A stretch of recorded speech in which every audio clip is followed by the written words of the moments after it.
let us remember that our ancestors and the ancestors of this land survived pandemics, survived the destruction of their known world and their ways of living. So may we hold their names dearly in our hearts and our minds. May this acknowledgement serve as a reminder of our inextricable connection to the practices we share and the places we inhabit, as well as a reminder of our connection to the earth across species and across time. Our practice is one of remembering.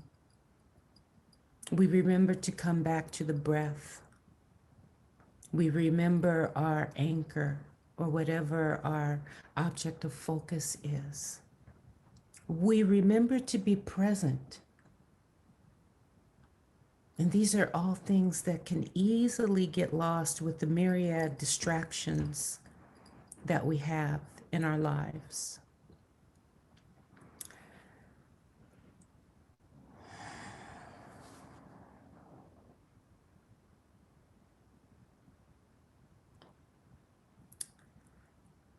So I'm going to start tonight's talk by looking at the evolution of identity within what we call the alphabet community. When I was a younger woman, the community was really called the gay and lesbian community. Then that got expanded to gay, lesbian, and bisexual. But before that, being bisexual was really taboo. And people who were bisexual were like hidden away in the closet. You didn't want to tell anybody. You could be ostracized or even violated from the gay and lesbian community. And then after lesbian, gay, bisexual, the transvestite community was the underdog within the community. And then it went on and became transgender. You know, when we began to embrace and find pride in these identities, you know, we started hearing words like, oh, you know, I'm doing some writing. I'm writing about lesbiolatry. And, you know, words that were like really derogatory, like bulldagger. People would say, oh, I'm so bulldaggery, you know, or the gay community began to embrace the term faggot because that had been such a horrible, horrible word to be called. And women who hung out with gay men were affectionately called fag hags, which I don't know if that would be very cool today. So LGBT began to embrace the myriad identities within the community. And then we accepted another term that used to be derogatory, which is queer. And you know, as gender and sexuality entered into more rigorous phases of interrogation and critique, the smokescreen of gender and sexuality began to grow thinner and thinner, like the sediment in water began to settle. And we rolled up upon LGBTQ. And then there was something about being identified with your sexuality, as though if you chose to be same gender loving, that's all that you were. And so we began to really look at gender. And we come up with transgender, transsexual, pansexual, asexual. We began to re-embrace the spiritual, even shamanic healing significance of what indigenous people had always known. And those were the special qualities of two-spirit community members. This kind of evolution of identity. And here we have the alphabet to try to capture it all. So, we began to recognize that because we diverge from compulsory heterosexuality, that we're not defined by our sexual preference.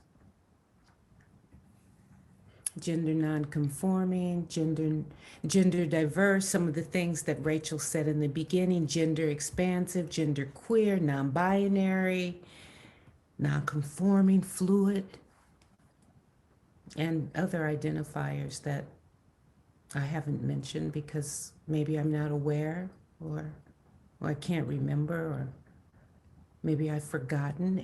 And if you have other identifiers, I invite you to put them in the chat if you like. And when we add to this list of identities the infinite ethnicities and mixtures of ethnicities and signifiers that we call races, the list of identities significantly expands beyond the horizon.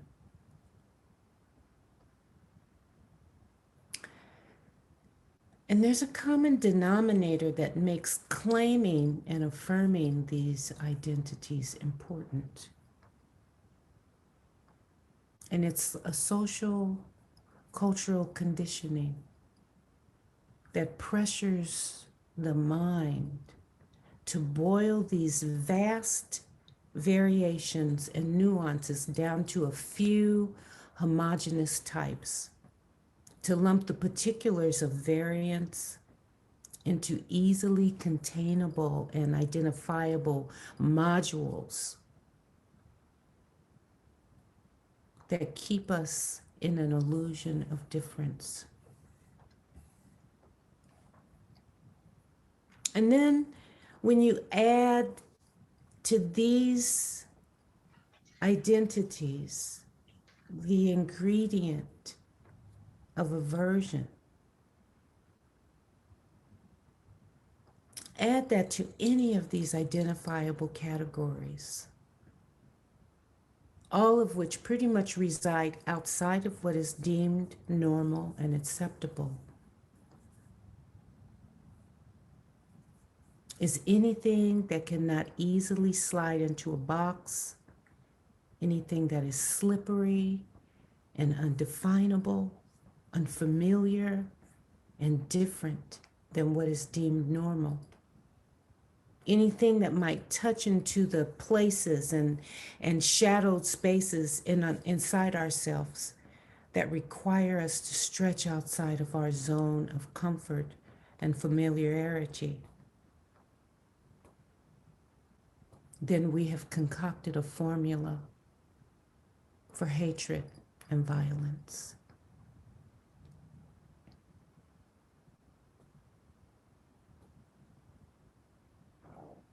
Rolled up into these identities that both bind and create separation. Lately, and by lately, you all probably know what I mean. In the last several years, we've experienced like a resurgence of violence towards pretty much everything that does not fit the standards of white, male-defined normalcy. And this has given rise to a desire among many to bully and tyrannize any and all who do not adhere or fit the standards of normalcy. And that could be those who who practice outside any culturally sanctioned religion. In America, that religion is Christianity. Somewhere else, it could be Hinduism or Islam. It could be anyone who may have been born with multiple appendages or sexual organs, whose natural physical diversity must be surgically erased in order to fit into what is considered the norm. And then there's the bullying and hatred of all those who do not possess some form of commercialized beauty.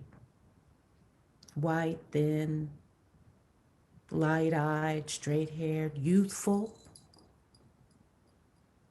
No room for age or the elderly. Just about anything that does not resemble the color and features of most people of the world.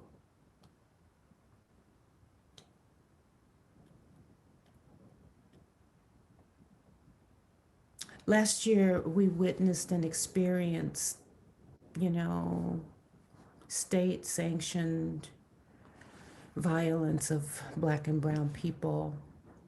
And now, joining the outcries of the voices of those communities today are the shouts and furies of the Asian and Asian Pacific Islander communities who are experiencing elevated levels of violence, abuse, murder. The most recent atrocity was a week ago in Atlanta when 8 people were shot to death, 6 of whom were Asian women.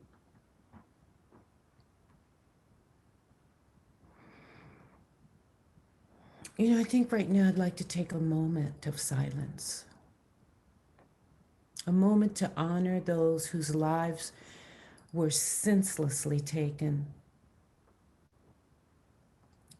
So I invite you to come into this moment while I say the names of those recent victims of violence. And forgive me if I mispronounce some of these names. It's well intended. Soon Chung Park, Hyung Jung Grant, Sun Cha Kim, Delana Ashley Yon, Paul Andre Michels, Xiaoji Tan, and Dao Yu Feng. And also those whose names I did not know, names that have not been spoken, have been rendered to silence, or names that have been forgotten. Just taking a few breaths here.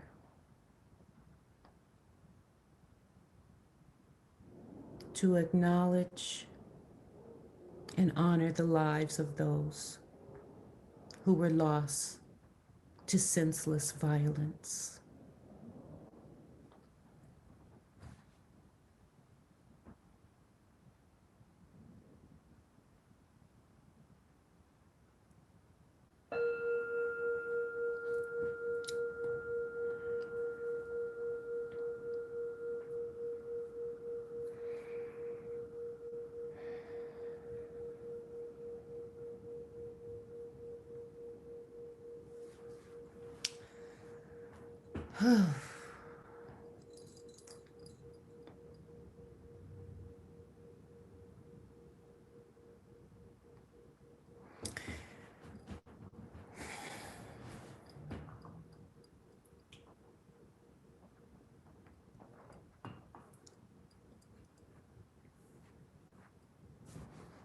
I'm pretty done with it.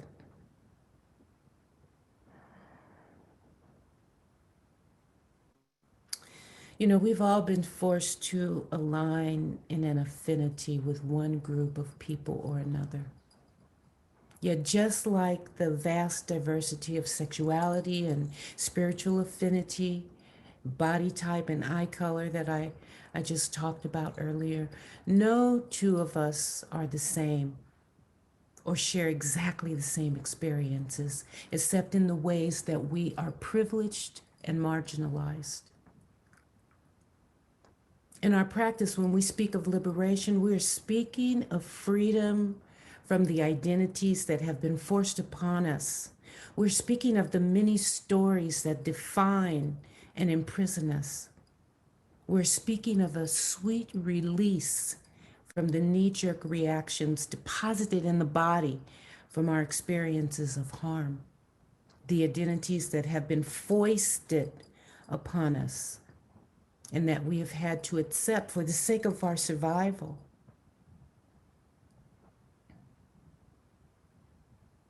These identities and these affinities are both refuges and prisons. We need the affinity of our communities, and at the same time, we can't truly be liberated until we can find our affinity in the eyes and hearts of each other. And that's a deep unlearning, a deep decolonizing of our hearts and minds. This is the medicine of our practice, to excavate all that has been glommed upon us as a reality. This is what this practice is about. It is true that there is no straight path to liberation. Yes, there is the middle way as outlined by the Buddha, and there are many obstacles and challenges to overcome, blinders to remove, personal and internal deaths, and painful transformations that transcend our personal need to survive. You know, ultimately, our greatest fear, the place where we love or hate from, is our fear of death. In the words of John Lewis, former Speaker of the House and civil rights leader who marched alongside Reverend Dr. Martin Luther King, he said, "When you lose your sense of fear, you're free." As we practice for the freedom from suffering and turn our faces towards the beautiful qualities of life that are always there, in the midst of all of this, those beautiful qualities are always there. We have to always remember that our life is one short journey towards inevitable death. That on the moment of our birth, we are handed a death certificate with an undisclosed date that could happen anytime, our next breath. And not only for ourselves, but for everyone and everything that we love.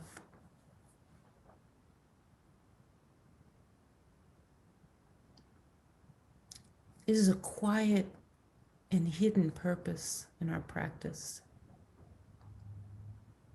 You know, we spend a lot of time, trying to practice for stress relief and calming the body and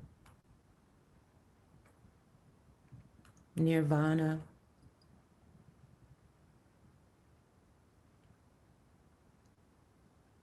But freedom cannot be attained unless we become acquainted, unless we get intimate with death during our life. You know, this is one of the practices left us by the Buddha, the practice of Marana Sati. It is a death awareness practice that offers wisdom into the true nature of what we are and offers us an ability to see clearly. Imagine, just imagine the power we would possess if the fear of death were not present in our lives. Would we stand more fiercely against injustice and abuse? Would we be more robust in turning away from survival opportunities that harm others in our livelihood and in daily practices and activities? You know, many of us go against our moral code for the sake of survival, for the fear of death, afraid that if we give up this or that, we will perish.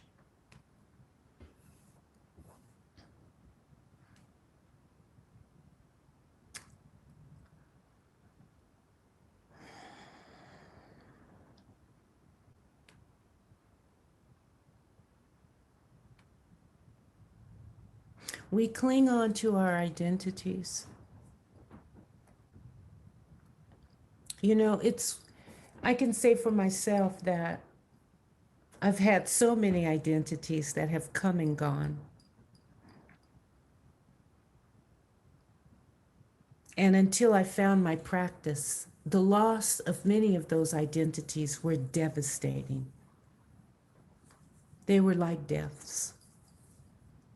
Relationships, parenthood, my children, they're so grown. They're like my peers now. I have a lot of grandchildren. And at one time, I was the grandmother. And now, two of my granddaughters have their own children. And those children have their own grandmothers.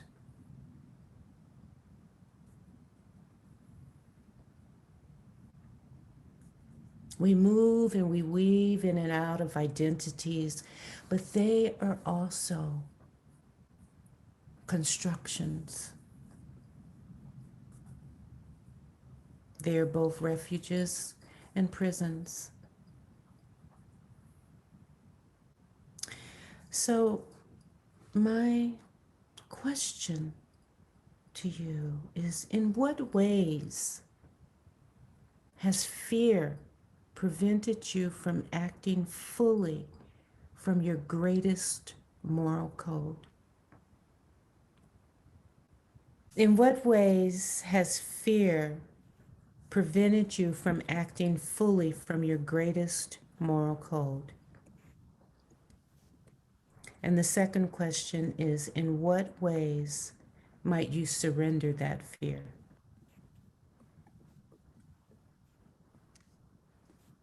And just as an exercise to kind of examine this thing, there's so much apathy, so much numbness and freezing to come to the aid of those who are suffering in the world. We're all a part of this.